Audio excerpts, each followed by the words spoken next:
Good morning, class 11th.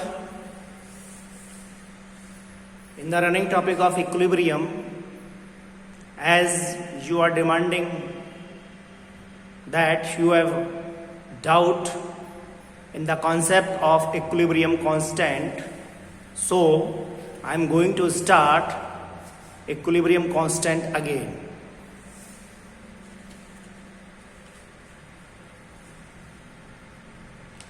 For the concept of equilibrium constant, we will take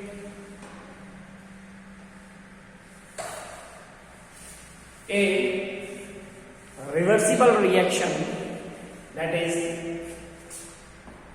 A plus B is equal to gives C plus D. Here is a reversible reaction which is A plus B gives C plus D.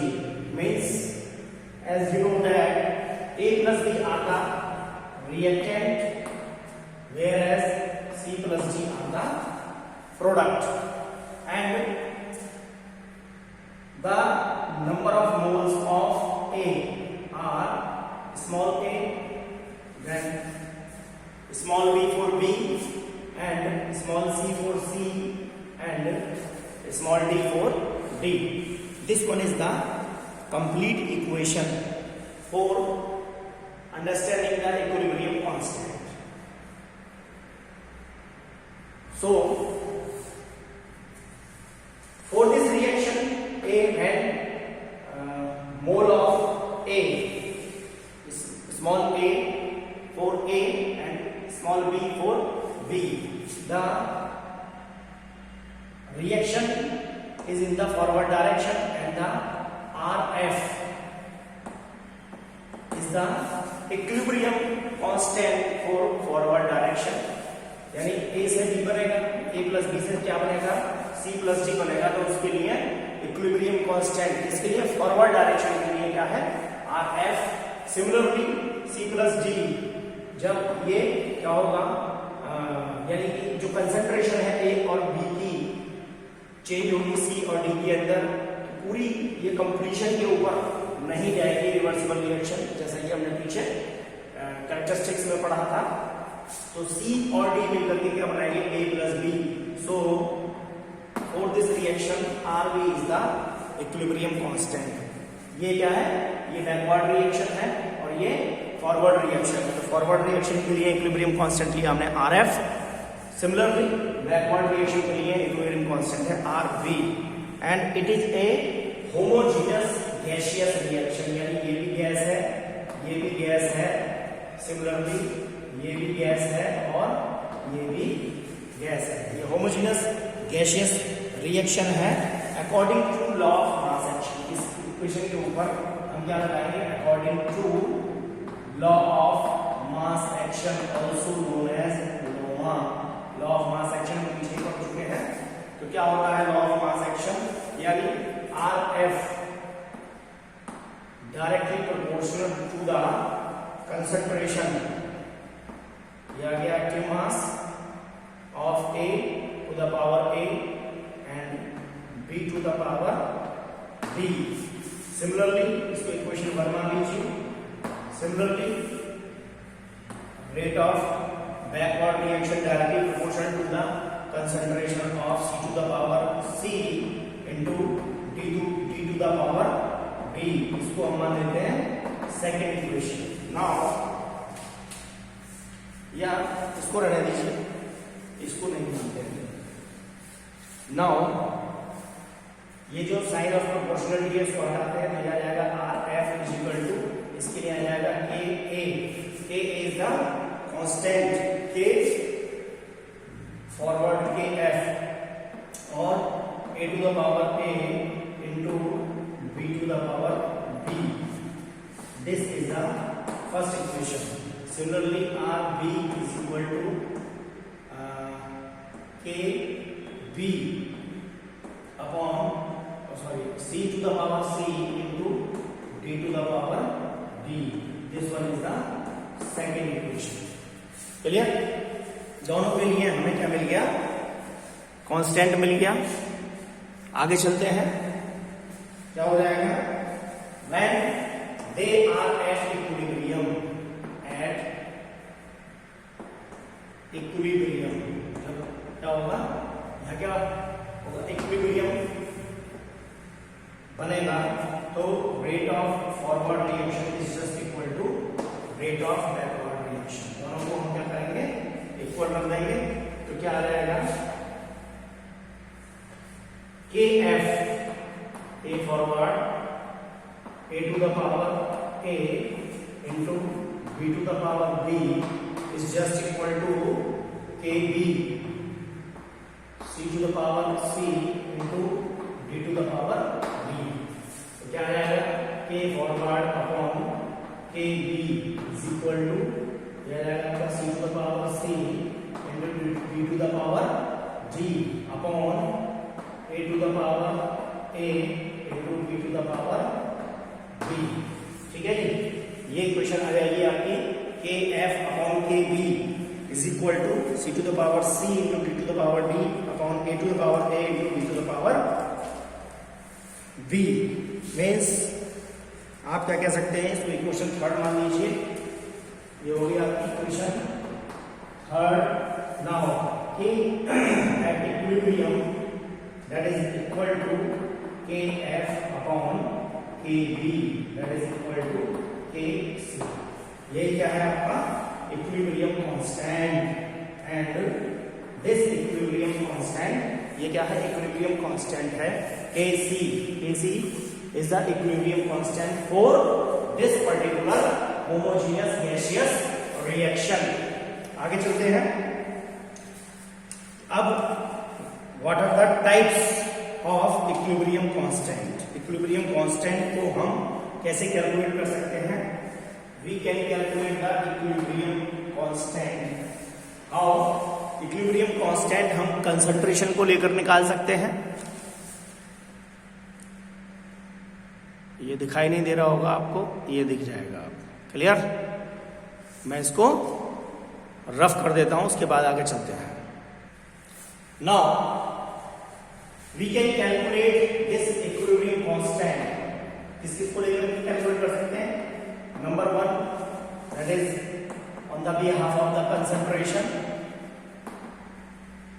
ठीक है जी, इसको हम क्या कहेंगे? Kc, जो अभी निकाली हमने वैल्यू। सेकेंड, इसको लेकर के कर सकते हैं pressure, that is Kp। Third, number of moles, that is Kn। and the fourth, mole fraction, that is K और X। अब यहाँ इनकी यूनिट क्या बन जाएगी? अगर हम इसकी SI यूनिट देखें, हम यूनिट के आधार पर भी students always remember that we can identify कि which type of equilibrium constant, that is on the behalf of concentration or on the behalf of pressure or on the behalf of number of moles और mole fraction, इनमें से किसको लेकर के क्या value दी है हम उसको उसकी यूनिट के आधार पर भी, क्योंकि ये न्यूमेरिकल में हमें क्या करेगा? अदरवाइज सफर करेगा। तो ध्यान रख रहे हैं कि यूनिट में आपको बताता हूँ, उस यूनिट के बिहाफ पर भी हम क्या कर लेंगे? आइडेंटिफाई कर सकते हैं कि इक्विलिब्रियम कांस्टेंट कंसंट्रेशन को लेकर है, प्रेशर को लेकर है, नंबर ऑफ मोल्स को लेकर है या मोल फ्रैक्शन को लेकर है। देन Kc की यूनिट आ जाती है आपकी मोल पर litre to the power delta Ng। And similarly that is atmosphere की power delta Ng। And number of moles के लिए number of moles to the power delta Ng। Ng क्या? Number of moles. इधर दोनों तरफ reactant side में, जैसे equation लिखी हमने ए के ए मोल थे, बी के बी मोल थे, तो वो क्या है? Delta N is the summation of total number of moles in both side reactant as well as in product side. Mole fraction की क्या है? कोई भी यूनिट नहीं होती है, ध्यान रखेंगे, मोल फ्रैक्शन की कोई यूनिट नहीं होती है। तो these are the unit concentration के लिए हम मोल पर litre to the power delta N G, pressure को लेकर के केपी की यूनिट है एटमॉस्फेयर की power delta N G, and K N के लिए हम यूज करेंगे moles to the power delta N G, whereas mole fraction has no unit. Now next factors affecting the equilibrium constant. कौन कौन से ऐसे फैक्टर हैं जो इक्विलिब्रियम कांस्टेंट को प्रभावित करते हैं? तो बोथ आर द, दोनों ही चीजें हैं ऐसे फैक्टर्स जो इक्विलिब्रियम कांस्टेंट को क्या करते हैं, इफेक्ट डालते हैं, और फैक्टर्स जो इक्विलिब्रियम कांस्टेंट को इफेक्ट नहीं डालते हैं. यानी आ जाएगा आपका factors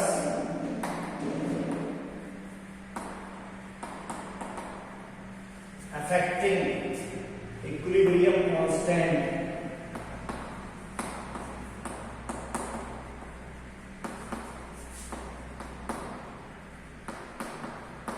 Factors affecting equilibrium constant. What are the factors? There are the four factors. Number one, mode of reaction representation. कि हम किस तरीके से रिएक्शन को रिप्रेजेंट कर रहे हैं, रिप्रेजेंटेशन. ठीक है. How we can understand it? Let's one example. एक एग्जांपल ले लेते हैं. Suppose there is a reaction A और ए से क्या बनता है, बी प्रोडक्ट बनता है. Similarly B will be change into C and C will be changed into D. अब हमें क्या बनाना है, A से D बनाना है, और इनके लिए जो इक्विलिब्रियम कांस्टेंट दिया हुआ है आपका, that is K1, that is K2 and that is K3.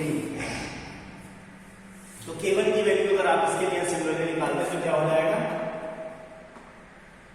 Concentration of B to the concentration of A. A1, A से क्या बनना, B. This one is the reactant and this one is the product. इसके लिए यदि equilibrium constant निकालते हैं according to concentration, active mass कैसे निकलता है, एक्टिव मास को हम स्क्वायर ब्रैकेट के अंदर लिखते हैं, पहले हम डिस्कस कर चुके हैं. तो ये आ गई concentration of B divided by the concentration of A.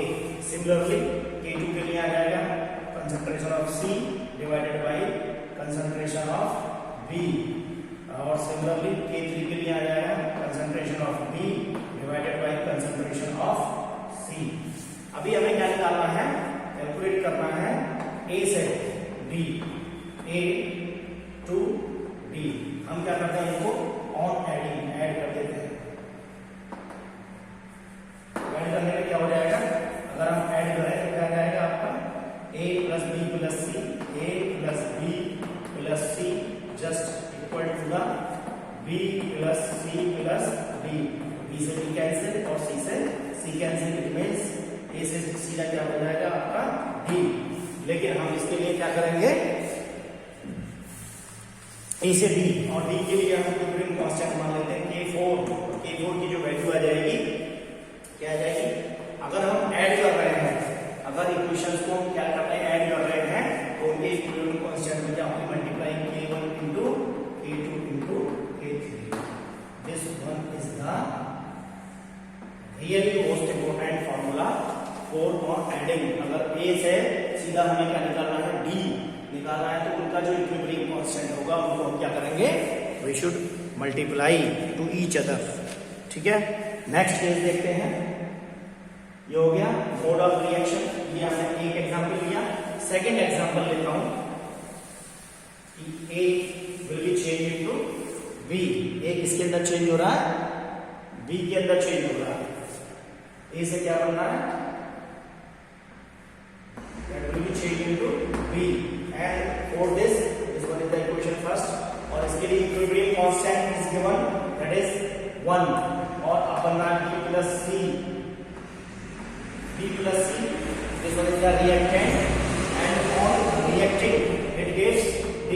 This one is the second equation, and the equilibrium constant for this reaction is K2.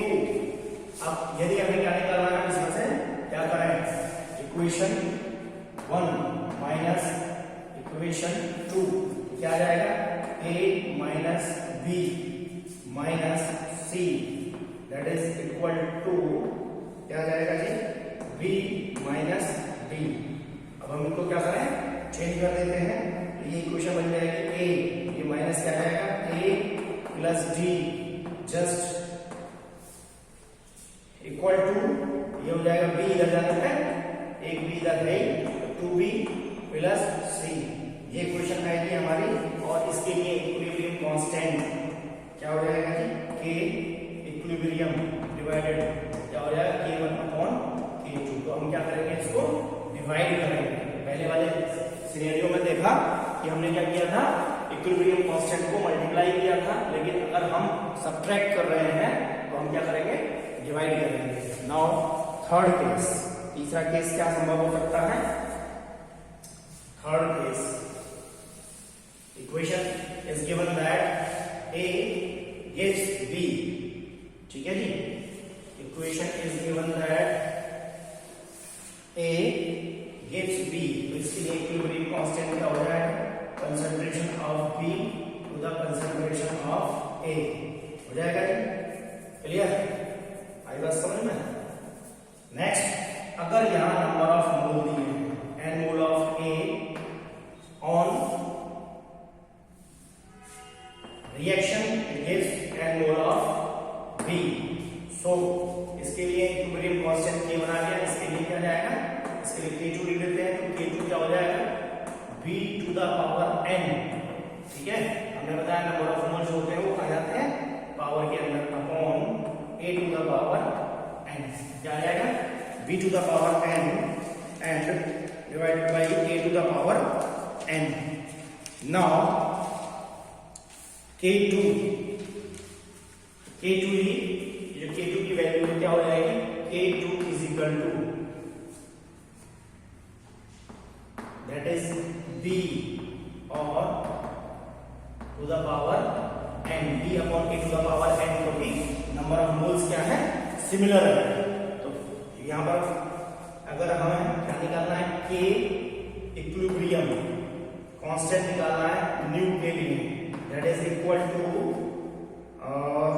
यानी यहां आ गया आपका, यह जाएगा k1 टू द पावर, क्योंकि b अपॉन a की value क्या है, k, तो हम यहां क्या लिख रहे हैं, k to the power n, यानी फॉर्मूला बन गया k इक्विलिब्रियम, यह आ गया आपका old to the power coefficient, ठीक है जी। तो these are the another conditions, अगर नंबर ऑफ मोल्स उनके दिए हैं और आपने क्या निकालना है, नया इक्विलिब्रियम कांस्टेंट निकालना है, तो जो नया इक्विलिब्रियम कांस्टेंट आएगा वो पुराने के जो कोएफिशिएंट होंगे, नंबर ऑफ मोल्स होंगे, उसकी पावर ये के इक्विलिब्रियम कांस्टेंट, ये क्या था, पुराना था, पुराने का क्या हो जाएगा, उसके कोएफिशिएंट की पावर के जस्ट इक्वल होगा, ठीक है। यानी कि देखो, इसको मैं उसी तरीके से भी आपको एक्सप्लेन कर रहा हूं। एक इक्वेशन ले लेते हैं,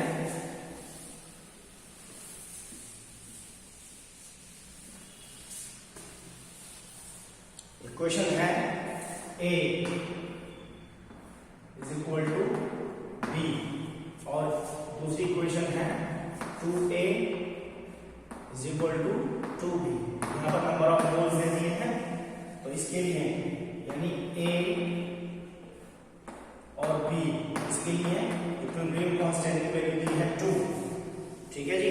तो यहां पर k2 क्या आ जाएगा, 2 to the power 4, 2 is equal to 4। अब सिमिलरली दूसरी इक्वेशन है 3a to the power is equal to 3b, तो इसके लिए k2 की वैल्यू क्या आ जाएगी, k2 की वैल्यू आ जाएगी पहले वाले का, यहाँ कितना कोएफिशिएंट है 3, तो ये आ जाएगा आपका 8।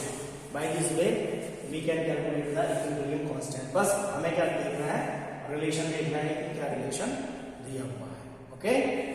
नाउ सेकंड, ये हो गया आपका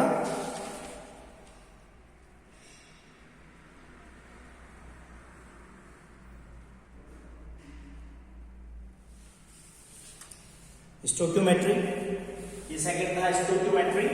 थर्ड देखते हैं, थर्ड किसके ऊपर डिपेंड करता है, फैक्टर्स अफेक्टिंग, यानी पहला वाला जो केस समझा था कि डिपेंड करता है कि कौन कौन से मोड ऑफ रिएक्शन रिप्रेजेंटेशन क्या है, मोड ऑफ रिएक्शन रिप्रेजेंटेशन क्या है। और सेकंड ये जो एग्जांपल है मोड ऑफ रिएक्शन रिप्रेजेंटेशन क्या है, सेकंड ये था स्टोकियोमेट्री। यहाँ पर ये है आपका स्टोकियोमेट्री। स्टोकियोमेट्री क्या दी हुई है, मैंने आपको ये एक्सप्लेन किया कि जैसे स्टोकियोमेट्री कितनी है, यानी कोएफिशिएंट यानी नंबर ऑफ मोल्स उसके साथ कितने लगे हुए हैं reactant as well as in product. जैसे यहाँ पर 2 है और यहाँ पर क्या है 3 है। रिलेशन में क्या निकाला कि A का इक्विलिब्रियम कांस्टेंट इस रिएक्शन के लिए 2 दिया हुआ है। सिमिलरली अब यहीं पे इसी इक्वेशन में क्या आ गया, कोएफिशिएंट आ गया। तो हमें अगर इसके लिए इक्विलिब्रियम कांस्टेंट निकालना है तो वो इसके कोएफिशिएंट की पावर के इक्वल होगा। कोएफिशिएंट है यहाँ पर 2 और पुराना जो ओल्ड इक्विलिब्रियम कांस्टेंट गिवन है वो है 2, तो 2 to the power is equal to 4। Similarly for this reaction that is 3A gives 3B, तो इसके लिए K2 निकालना है तो पहले वाले का ये कितना हो जाएगा, इसकी पावर कितनी आ जाएगी 3 आ जाएगी, क्योंकि यहाँ पर कोएफिशिएंट जो दिया हुआ है वो 3 दिया हुआ है। थर्ड केस क्या है, third one is the use of different variables. कौन कौन से वेरिएबल्स आप यूज करते हैं। थर्ड फैक्टर है आपका use of different variables. Use of different variables. Third one is use of different variables. ठीक है जी। गिवन है होमोजेनस गैसियस रिएक्शन, क्या ले लेते हैं, we took a homogeneous gaseous reaction that is 3A plus 2B gives, ठीक है जी, 5C plus D है। एक रिएक्शन है, जैसे पहले हमने क्या लिया था AA, अब हमने क्या ले लिया उसके लिए कोएफिशिएंट 3 ले लिया है। कोई इसमें ज्यादा कंफ्यूजन की आवश्यकता नहीं है। क्या है, ऑल आर द गैसेस, ये भी गैस है, ये भी गैस है, ये भी गैस है और ये भी गैस है। होमोजेनस गैसियस रिएक्शन है और इसके इनिशियल जो मोल दिए हुए हैं, ठीक है, इनिशियल मोल मान लेते हैं इसके लिए A, यहाँ B और यहाँ 0 और यहाँ 0। जब रिएक्शन नहीं होगी तो इनकी क्या कंसंट्रेशन क्या है, मोल क्या रहेंगे, 0 रहेंगे। ये यहाँ लिख सकते हैं इनिशियल, ये कंडीशन है कब, इनिशियल। अब क्या होता है, रिएक्शन होती है तो क्या हो जाएंगे, इक्विलिब्रियम के ऊपर जो मोल आएंगे, मोल्स एट इक्विलिब्रियम। अब इक्विलिब्रियम बनता है कि 3A और 2B रिएक्ट करके 3 से कितने बनना है, 5, और 2 से कितना बनना है, 1। इसका मतलब ये है कि जब A के 3 मोल क्या करेंगे, B के 2 मोल से क्रिया करेंगे तो C के 5 और D का 1 मोल बनेगा। अब इक्विलिब्रियम के ऊपर देखते हैं क्या कंडीशन आती है। तो यहाँ पर पहले कितने थे A, अब जब यहाँ पर A के कितने 3x क्या होंगे, रिएक्ट करेंगे कितने से, B के B माइनस 2x, B के कितने कंज्यूम होंगे। इनिशियली जो मोल्स लिए थे हमने A और B लिए थे, तो A का कितना भाग निकल रहा है 3 और B के 2, तो हमें प्राप्त क्या होगा, यहाँ प्राप्त होगा हमें, ऐसी बात है यहाँ पे A जो क्या लिया था हमने x, तो A के 3 में से A में से 3 निकलेंगे तो क्या बनेंगे 5x और यहाँ पर बनेंगे x।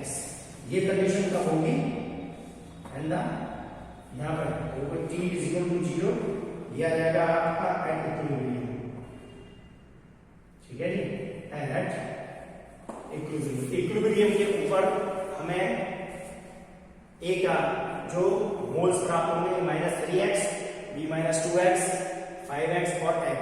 इसमें बिल्कुल भी कंफ्यूज होने की जरूरत नहीं है, क्योंकि यहाँ हमको कोएफिशिएंट दिया हुआ है कि जब ये क्रिया होती है तो A के 3 मोल क्या करते हैं, रिएक्ट करते हैं कितने से, B के 2 मोल से, और बनता क्या है C के 5 मोल और D का 1 मोल बनता है। अब इनिशियली मोल हमने लिए कितने, A B, जब क्रिया नहीं हुई, सपोज कि इसके A मोल खर्च हो रहे थे और इसके B मोल।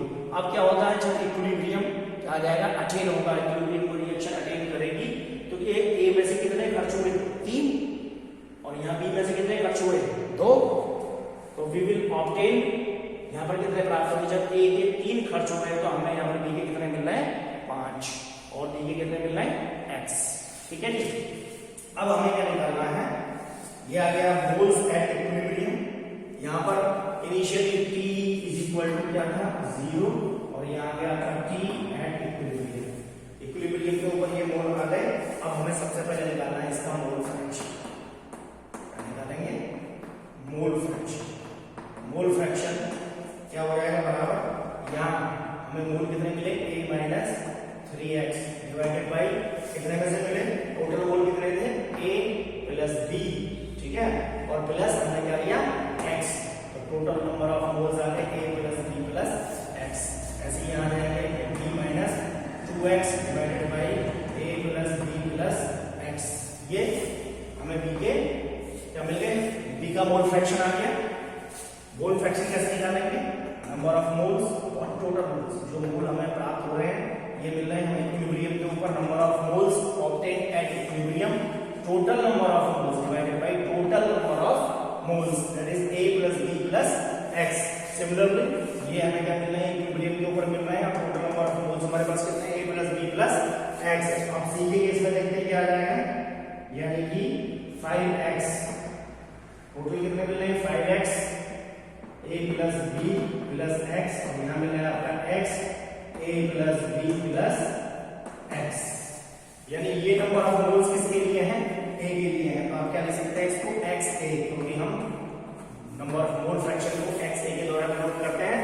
और ये किसके लिए है, ये आ गया आपका XB, ये आ गया आपका XC और ये आ गया आपका XD। XA का मतलब है mole fraction for A। Mole fraction for A is equal to number of moles obtained at equilibrium divided by total number of moles. XB number of moles at equilibrium divided by total number of moles. XC number of moles at equilibrium divided by total number of moles. Similarly XD, that is number of moles obtained at equilibrium divided by total number of moles. तो इस तरीके से क्या निकालेंगे, number of moles, mole fraction आ जाएगा। ठीक है जी, मोल्स आ गए, मोल फ्रैक्शन आ गया। अब यहाँ निकालेंगे इसका पार्शियल प्रेशर, क्या निकालेंगे, ये तो आ गया moles at equilibrium, mole fraction C, यहाँ लिखेंगे आप पार्शियल प्रेशर। पार्शियल प्रेशर कैसे आ जाएगा, इसके लिए यानी कि PA इज इक्वल टू क्या होता है, number of moles XA mole fraction into pressure PT, और यहाँ क्या आ जाएगा XB, सॉरी PB, ये किसके लिए, partial pressure for B, that is equal to XB into PT। Similarly PC is equal to XC into PT and PD is equal to XD into PT। ये आ गया आपका पार्शियल प्रेशर, ये आइए partial pressure for all the reactant and product. ठीक है जी। और एक चीज और रह गई अभी आपका, अभी हमें निकालना है कंसंट्रेशन ऑफ सब्सटेंस। ठीक है, तो कंसंट्रेशन को निकालते हैं, इसको मैं यहाँ रफ कर देता हूं, ये आपके समझ में आएगी। नाउ कंसंट्रेशन निकालने के लिए क्या करेंगे, हमें टोटल करेंगे, एक्टिव मास लेंगे और उसको डिवाइड कर देंगे। Concentration of substance A B निकालेंगे, इधर ले लो थोड़ा सा, कंसंट्रेशन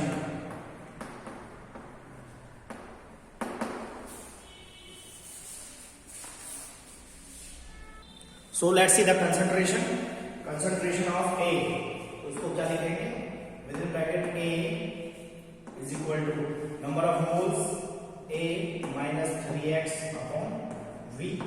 B के लिए कंसंट्रेशन आ जाएगी आपकी A minus B minus 2x upon V, और C के लिए कंसंट्रेशन आ जाएगी आपकी 5x अपॉन V।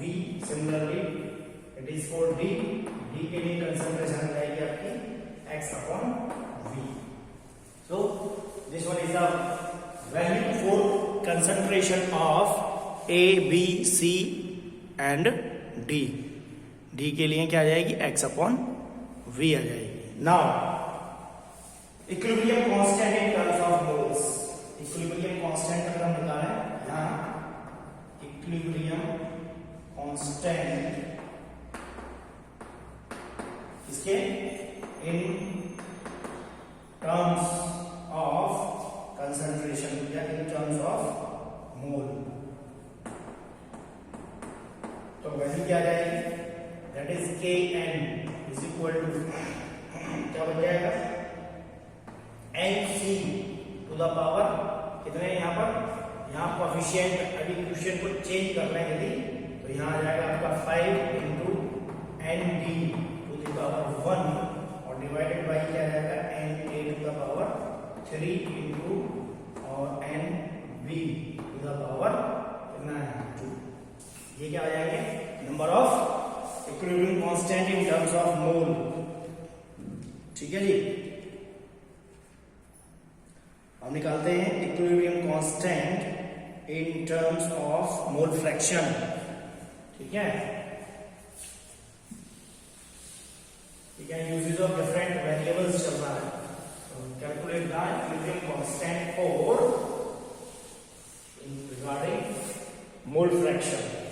यह आ जाएगा आपका नेक्स्ट इक्विलिब्रियम कांस्टेंट in